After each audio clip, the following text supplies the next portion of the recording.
또 결국엔 남편과의 이혼하는 것밖에 답이 없었기 때문에 그때 문을 열고 들어가는 대신 조용히 집을 나와 엄마가 있는 병실로 돌아갈 수밖에 없었죠. 이제 정말 시간이 얼마 남지 않는 엄마에게 제가 이혼 소송을 하고 있는 모습을 보일 순 없었으니까요. 대신 남편과 시모에게 꼭 복수는 하고자 했습니다. 그리고 그 복수의 디데이를 엄마가 돌아가시는 그날로 정하고 필요한 준비를 하게 됐죠. 복수의 준비를 하는 동안은 남편과 시모에게 내색하지 않으면서 말이에요. 물론 엄마와 함께 시간을 보내고 옆에서 간병하는 게 복수보다 우선이었어요. 그렇게 엄마와 함께하는 시간을 보내면서 남편과 시모에게 복수할 증거를 틈틈이 모아갔던 저는 3개월 뒤에 엄마를 세상에서 떠나보내게 됐습니다. 1년이 조금 안 되는 시간 동안 엄마를 떠나보낼 마음의 준비를 했지만 어떤 식으로 준비하든 얼마만큼의 시간 동안 준비를 하든 그 슬픔은 감당하기 힘든 슬픔이었어요. 하지만 투병 중이던 엄마가 누누이 웃으면서 자기를 떠나보내달라는 말을 지키기 위해 그 슬픔을 참아내고 있었습니다. 그리고 엄마의 장례식을 치르려 준비했죠. 그런데 그때 남편이 저희 친정엄마의 장례식에 관여하려고 했어요. 평범한 가정이었다면 이상한 일은 아니었습니다. 장녀의 남편이 슬픔에 빠진 아내를 대신해 장모님의 장례식을 준비하는 게 뭐가 이상할 일이겠어요? 당연한 일이죠. 하지만 저는 남편의 시커먼 속내를 알고 있었기에 남편의 그 행동 역시도 가식이라는 걸 알고 있었어요. 자기가 세우고 만든 계획의 일부라는 걸 알고 있었죠. 그래서 남편이 저희 친정엄마의 장례식에 관여하고 손대는 게 싫었습니다. 용납할 수 없었어요. 그리고 그때가 남편과 시모의 추악한 속내를 밝힐 때라고 판단했죠. 저는 남편에게 우리 엄마 장례식에 손을 떼라고 말하면서 가족들이 있는 그 자리에서 모든 걸 밝혔습니다. 정우야, 장모님 장례식 관련해서는 내가 방금 식장 사람들이랑 얘기를 나눴거든? 그러니까 신경 쓰지 말고 네 누나랑 마음 좀 진정시키고 있어. 나는 나머지 처리할 일들 마무리하고 있을게. 야, 네가 우리 엄마 장례식을 왜 처리해? 네가 뭐라고? 이 쓰레기 같은 새끼가? 여보, 당신 갑자기 왜 그래? 나야 나, 당신 남편이라고. 장모님 장례식인데 당연히 내가 처리해야지. 미친 새끼. 어디서 착한 남편인 척 연기를 하고 있어? 아닌가? 우리 엄마 죽기만을 기다렸는데 이제 네가 원하는 대로 됐으니까 기뻐서 나대는 거야? 그런 거야? 여보, 장모님 돌아가셔서 충격받은 건 알겠는데 왜 나한테 그래? 그리고 할 말이 있고 못할 말이 있지. 어떻게 장모님 돌아가시길 내가 바랬다고 말을 해. 나한테도 장모님 소중한 분이셨어. 당신 부모님이니 내게도 부모님과 마찬가지인 분이시라고. 근데 내가 무슨 장모님 돌아가시길 바라고 기뻐한다고 그래. 내가 겉으로 표현 안 해서 그렇지 나도 울고 싶어. 힘들다고. 근데 어떡해. 매형 흥분하지 마세요. 누나가 지금 너무 놀라서 정신이 없나 봐요. 제가 가라앉힐 테니까 잠시만 저쪽에 가 있으세요. 누나 왜 그래? 매형이 뭘 잘못했다고 이러는 건데. 매형 말 맞다나 매형도 힘든 상황이야. 엄마가 돌아가셨는데 우리 가족 중에 누가 안 힘들고 누가 안 슬프겠어. 누나가 누구보다 힘들고 엄마 암에 걸려서 죽게 된 게 억울해서 어디에다가 풀고 싶은 마음은 알겠는데 가족끼리 이러지 말자, 응? 아니, 누나도 정신 차려야지. 맨정신으로 엄마 보내줘야지. 너 누나가 맨정신이 아닌 것 같아? 누나가 엄마 세상 떠난 일로 화풀이하는 걸로 보여? 누나 그 어느 때보다 정신 맑아. 그리고 이러는 데는 그럴 만한 이유가 있어서야. 저 인간 아주 인간 쓰레기라고. 그런 인간이 우리 엄마 마지막 가는 일에 손대게 할 수 있겠어? 내가 저 인간이 어떤 인간인지 똑똑히 알게 해줄게. 저는 남편의 실체와 시커먼 속내를 밝히기 위해 남편과 시모의 계획을 알게 됐던 그날 녹음해뒀던 대화 내용을 공개적으로 틀었습니다. 누구라도 놀랄 수밖에 없는 두 사람의 대화가 흘러나왔죠. 아이 그래 맞다. 확인해보니까 유언장 위조하고 네 앞으로 재산 일부를 돌려놔도 아무 문제 없을 것 같아. 그런데 재산 받고도 한동안은 너 조심 좀 해야 되겠더라. 문제 삼으면 삼을 수도 있는 일이기도 하고. 아이 걔들이 의심을 안 하겠니? 아이 자기 부모 재산 받은 뒤에 얼마 안 있어서 이혼하겠다고 그러면 누가 의심을 안 하겠어? 그 전까진 그러려니 했던 일도 다 이상하게 생각하고 그냥 지나친 건 없나 싶어서 뭐든 꼼꼼히 확인할 텐데. 그러다 눈치라도 채면 그 돈 다 뱉어야 하는 건 물론이고 잘못하다간 쇠고랑도 찰 수 있다니까. 그럼 그 사람이랑 얼마나 더 살아야 한다는 건데? 그걸 왜 나한테 물어? 네 마누라 마음 네가 더 잘 알지. 그러니까 네 장모 죽고 곧바로 진상집 부리지 말고 눈치 봐가면서 적당히 때를 보다가 이유가 될 만한 것 가지고 딴지를 걸든 다툼을 벌이든 벌여. 그 전까진 되도록이면 의심 갈 만한 행동은 하지 말고. 알겠어? 알겠는데 그게 언젠 줄 알고 계속 눈치만 보고 기다려. 그리고 엄마가 유언장 위조는 자신 있게 할 수 있다며. 어차피 엄마네 변호사도 바빠서 자기가 무슨 일 하는지 모른다며. 그럼 그게 위조된 유언장인지 아닌지 어떻게 알아차리겠어. 공증까지 다 받은 유언장을 가지고. 우리만 입 다물고 있으면 아무도 모르는 거지. 유언장이야 완벽하게 위조를 하더라도 네 처나 그쪽 가족들이 너한테 재산 가는 게 문제 삼고 법적으로 따져보자 하면 그게 또 그렇지가 않다니까. 그냥 너도 네 장모가 너한테 왜 재산을 주는 건지 놀라는 척하고 어리둥절하면 걔들도 지들 엄마가 뭔 뜻이 있어서 그렇겠지 생각한다니까. 그런데 네가 그럴 줄 알았다는 것처럼 그 돈 받고 날름 이혼하겠다고 그러면 걔들이 의심을 안 하겠어? 그러니까 좀 참어. 1년이든 2년이든 참고 있으면 네가 평생 만져보지도 못할 돈이 네 수중에 들어오는데 그거 하나 못 참아서 되겠어? 그리고 내가 말했지. 쇠고랑 찰 수 있다고. 너 네 손으로 엄마 교도소에 보내고 싶은 거 아니지? 그럼 그냥 눈 딱 감고 참고 살아. 어떻게 할 수 있겠어? 너 그럴 자신 없다고 그러면 나도 이쯤에서 발 빼련다. 내 자식 일이고 돈도 좋지만 네 경고망동한 행동 때문에 인생 말아먹을 일을 왜 굳이 나서서 하겠니? 자, 어떡할 거야? 네 장모 죽고 재산 받은 뒤에도 네 처랑 한동안 참고 살 거야 말 거야? 당연히 참지. 참고 살게. 엄마 말처럼 돈이 얼만데 겨우 1, 2년을 못 참겠어? 근데 엄마 나 도저히 3년은 안 될 것 같거든? 그러니까 2년 좀 넘으면 엄마가 깔끔하게 이혼할 방법 좀 생각해줘라. 알겠지? 제가 놀랄 수밖에 없었던 일. 남편과 시모가 세운 추악한 계획은 바로 돌아가신 우리 친정엄마의 유언장을 위조해 만드는 거였습니다. 남편에게 따로 재산을 상속한다는 저희 친정엄마의 유언장을 가짜로 만들려고 한 거죠. 시모가 변호사 사무실에서 일을 하고 있었으니 위원장을 위조해 공증을 받는 건 크게 어려운 일이 아니었어요. 그렇게 위조한 유언장으로 저희 엄마의 재산을 가로챈 다음엔 저와 이혼을 하려고 했습니다. 남편이 저와 이혼할 생각이라는 건 놀랄 일도 아니었지만 친정엄마의 재산을 가로챈다는 건 절대 용납할 수 없는 일이었어요. 그래서 제가 복수의 계획을 세웠던 거고요.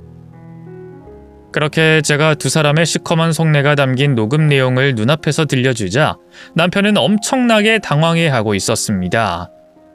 그런데 그때 두 사람의 계획이 탄로난 줄 모르고 있던 시모가 가짜 눈물을 흘리며 병원으로 들어왔어요. 거짓 연기와 가짜 눈물을 흘리는 시모의 등장은 불난집에 부채질하는 것과 다름이 없었죠. 정민아, 아이고 정민아, 너 괜찮은 거니? 많이 힘들지? 그래, 부모 떠나보낸 자식이 어떻게 괜찮을 수 있겠니? 이럴 땐 울어야 해. 내 품이 네 어머님 품이라고 생각하고 안겨서 울어. 그렇게 실컷 울고 나면 좀 괜찮을 거다. 엄마, 지금 그럴 분위기 아닌데. 거기 있지 말고 내 옆으로 와. 지금 그럴 때 아니야. 뭐? 그게 무슨 말이니? 분위기가 아니라니. 저기, 내 표정 보고도 아들이 무슨 말하는지 모르겠어요? 내가 알려줘야 되겠어요? 지금 내 앞에서 거짓 눈물 흘리면서 연기할 때가 아니라는 거예요. 당신과 당신 아들이 세운 계획을 내가 여기서 다 밝히고 있는 중이니까 눈치 좀 챙기라고요. 아니 그게 무슨 말이야? 내가 쟤랑 무슨 계획을 세워? 얘 우연아, 지금 정민이가 무슨 말하는 거니? 이것들이 정말 사람 열받게 하려고 작정했나? 야, 너희들 당장 병원에서 나가. 내 속 더 뒤집지 말고 나가라고! 너희들 이제 쇠고랑 차고 넌 나랑 이혼할 거니까 거짓 연기 때려치우고 당장 나가라고! 여보, 내가 잘못했어. 내가 잠깐 눈이 어떻게 됐나 봐. 나도 처음엔 장모님 걱정을 했었는데 이것저것 생각하다가 욕심이 났어. 왜 당신도 내가 요즘 돈 관련해서 고민이 많은 거 잘 알고 있었잖아. 경제는 매년 어려워지고 범수 잘하면서 지출되는 돈은 많은데 내 월급은 맨날 제자리니까. 거기다 회사에서 내 위치도 불안하니까 딴 생각이 들더라고. 그래서 돈 욕심이 났던 건데 그 돈 있으면 혼자서 마음 편하게 살 수 있을 것 같아서 그냥 생각만 해본 거야. 엄마는 내가 꺼낸 말에 맞장구만 쳐준 거고. 그리고 당신도 녹음된 내용 들어서 알 거 아니야. 그 어디에도 엄마가 이혼에 권하는 내용은 없다는 거. 내가 처음에 그렇게 말을 꺼내서 대화가 그렇게 오간 것뿐이고. 지금 또 내 생각은 달라. 내가 어떻게 당신이랑 범수를 두고 혼자서 잘 살 수 있겠어. 나 이혼할 생각 조금도 없어. 진짜야. 그땐 헛바람 들어서 한 말이라니까. 정민아, 나도 얘가 너랑 이혼하게 놔둘 생각은 없었어. 솔직히 이놈이 뭐 별 볼 일이 있다고 혼자 살게 놔두겠니? 그나마 네 옆에 있으니까 사람 구실하면서 사는 건데.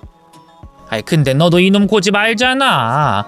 이혼하면 안 된다고 말 꺼내면 말만 길어지고 더 지 고집대로 반항하지. 내 말을 순순히 들을 놈이니?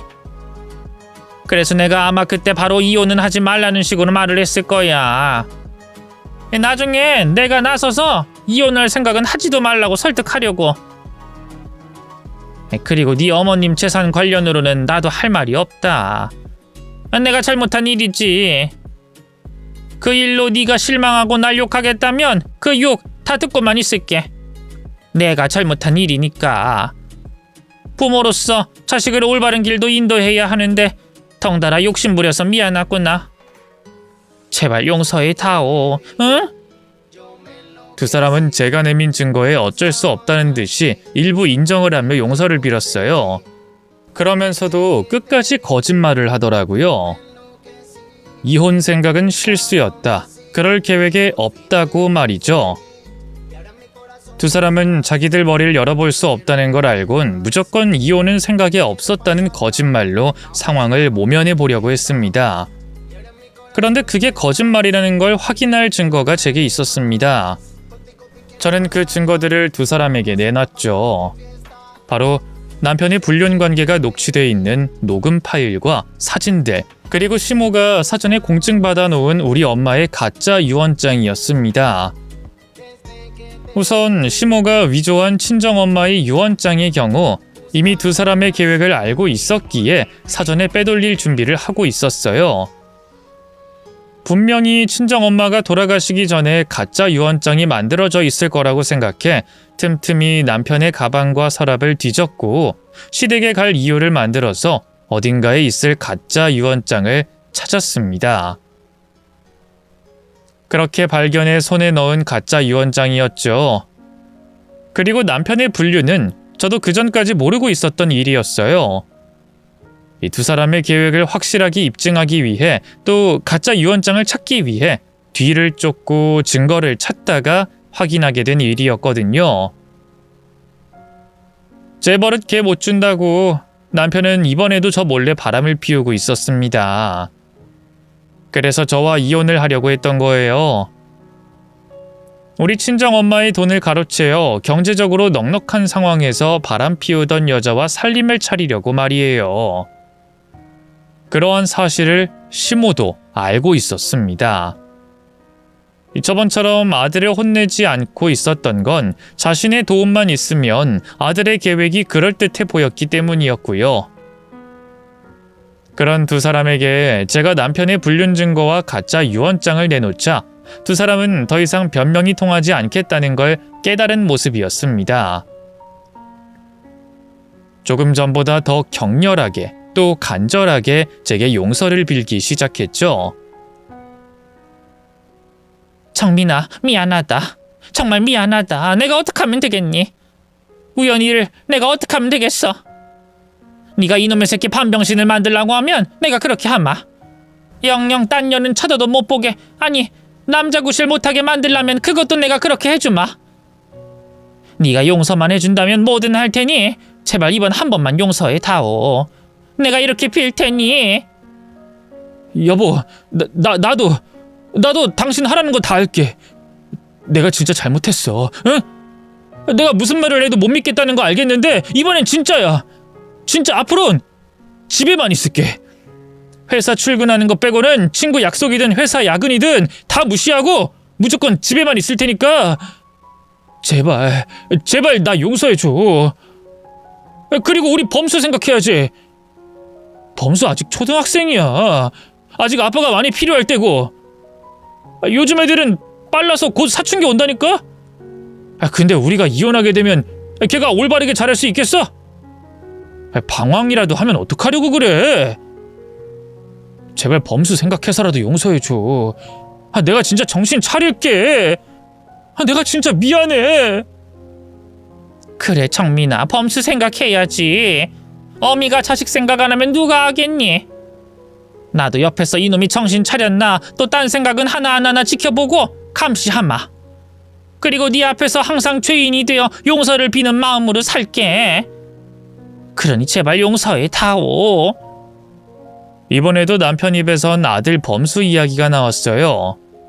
어이가 없더라고요. 어쩜 제가 예상한 것 그대로 나오는가 싶어서 말이죠. 제가 가장 사랑하는 사람이자 약점인 아들을 볼모로 삼는 게 당연한 일인진 모르겠지만 이번에는 저도 달랐습니다. 2번이나 바보 등신짓을 했으면 됐지 3번이나 같은 후회를 반복할 수는 없었으니까요. 당신들은 창피하지도 않아? 당신들이 잘못한 일에 자식을, 손주를 내세우고 싶어? 그리고 두 사람 모두 범수를 자식으로, 손주로서 생각하긴 하는 거야? 그런 사람들이 자식 두고 딴 여자 만나고 이혼할 생각을 해? 또 그걸 말리진 못할 망정 옆에서 돕고 있고. 당신들은 범수를 조금도 생각하지 않아. 그냥 지금 이 순간을 모면하려고 내 유일한 약점이 범수라는 걸 알아서 애를 내세우는 거라고. 나 당신들 용서할 생각 없어. 우리 엄마 죽길 바라고 유언장까지 위조해서 돈 가로채려는 사람들을 왜 용서해? 거기다 당신이 바람 피운 게 몇 번째야. 그걸 참고 용서하면 내가 진짜 미친년이지. 뭔 일을 당해도 싼 년이지. 그리고 혹시나 내 마음이 약해지면 어떡하나 싶어서 이미 조치도 다 취해놓은 상황이야. 조치라니? 그게 무슨 말이야? 그러지 마 여보. 내가 진짜 잘못했다니까? 우리 좋았던 때도 있었잖아. 그때로 다시 돌아가자. 내가 진짜 당신에게 또 범수에게 잘할게. 이미 내 손 떠난 일이야. 경찰에게 당신들이 한 짓들 전부 신고했고 변호사 고용해서 고소장도 이미 작성해놨어. 당신 엄마가 그렇게도 법을 잘 알고 있으니까 잘 알겠네. 뭐로 신고를 했고 무슨 죄로 내가 소송을 걸 건지. 뭐? 소송? 경찰에 신고를 했다고? 여보, 당신 진짜 왜 그래? 우리끼리 조용히 해결할 수 있는 일이잖아. 꼭 이렇게 가족끼리 법정 다툼 벌이고 신고까지 해야 하겠어? 이렇게 되면 범수도 결국엔 알게 될 텐데 이게 아이 교육상, 정서상 좋을 것 같아? 애가 삐뚤어지면 어떡하려고 그래? 야, 너 같은 새끼를 아비로 두고 있는 것보다 훨씬 더 나은 일이야. 우리 범수를 위해서 너 같은 쓰레기, 네 엄마 같은 쓰레기 곁에 없어야 한다고. 내가 분명히 병원에서 나가라고 했어. 지금 당장 안 나가면 나 경찰 부른다. 불러. 여보, 이건 아니야. 아무리 내가 잘못했다고 해도. 그래, 정민아. 너 이러면 나중에 범수한테 원망 듣고 하나님에게 천벌받는다. 이런 식으로는 사람 망가뜨리면 안 되는 법이야. 보자 하니까 이 사람들이 진짜. 매영, 아니 야! 너 안 꺼져? 이 새끼가 사람 기만을 해도 정도가 있지. 야, 너 지금 네 엄마 데리고 안 꺼지면 나한테 죽는다. 나 지금 눈에 뵈는 게 없는 놈이야. 내가 우리 엄마 돌아가신 날이라 겨우겨우 참고 있는데 계속 우리 엄마 모욕하는 짓 하고 있으면 더는 못 참아. 진짜 넌 내 손에 죽어. 옆에서 듣고 있던 동생마저 화를 참지 못하고 위협하자 남편은 겁을 먹었어요. 그리고 두 사람을 꼭 처벌하겠다고, 벌 내리겠다고 결의에 찬 제 눈빛을 보고는 더 이상 용서를 빌어도 아들을 볼모로 삼아 협박을 해도 소용없다는 걸 알아차린 듯 보였습니다. 모든 걸 포기한 표정과 몸짓으로 자기 엄마를 데리고 병원 밖으로 나갔죠. 두 사람이 병원 밖으로 나간 걸 확인하고는 저도 다리에 힘이 풀려 주저앉게 됐습니다. 두 사람에게 복수를 성공했다는 생각에 그동안 저도 모르게 하고 있던 긴장이 한순간에 풀려서 말이죠. 물론 금방 다시 일어서야 했습니다. 남편과 시모를 향한 복수가 아직 다 끝난 것도 아니었고 엄마의 장례식도 치러야 했으니까요. 그렇게 자리에서 털고 일어나 동생과 함께 엄마의 마지막 가는 길을 잘 보내드렸어요. 이후 엄마를 떠나보낸 마음을 추스를 시간이 없이 남편과 시모 두 사람에 대한 복수를 마무리하기 위해 움직였습니다. 법에 대해선 일반 사람들보다 잘 알고 있는 시모였기 때문에 사전에 변호사와 대화하면서 조심스럽게 또 철저히 준비했지만 그래도 혹시나 하는 마음으로 걱정이 있었습니다. 하지만 모두 제가 생각한 대로 또 변호사와 대화하며 계획한 대로 두 사람에게 합당한 처벌을 내릴 수 있었죠. 물론 법의 테두리 안쪽에서 말이에요.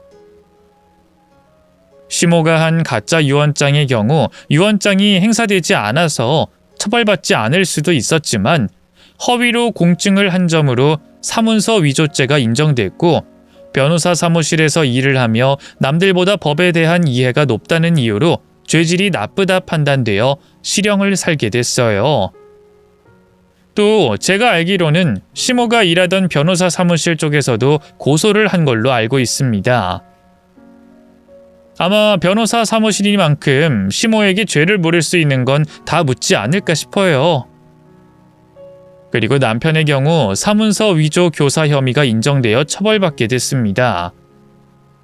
앞선 판결들로 인해 저와 남편의 이혼은 너무나도 당연하게 저의 승소가 됐죠.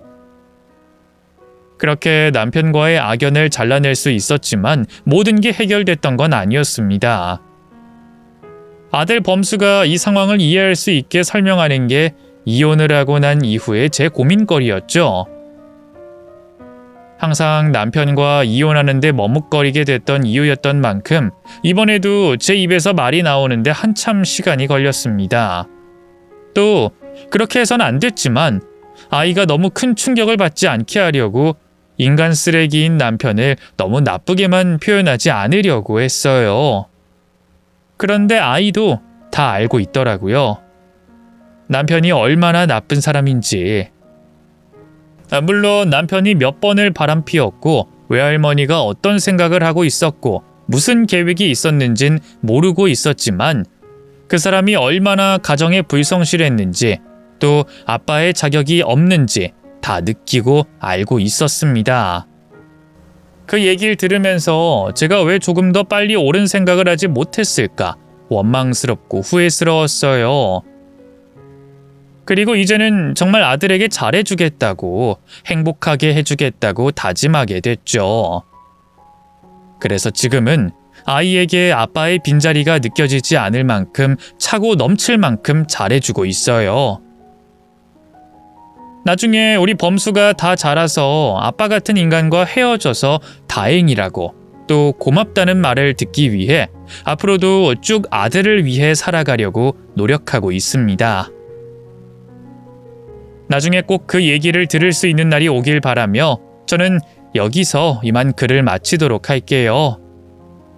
마지막으로 여러분께서는 다른 여러 이유로 가족을 배신한 사람과의 관계를 끊지 못하지 마시고요. 항상 더 나은 미래를 위한 옳은 결단과 판단을 내리셨으면 좋겠습니다.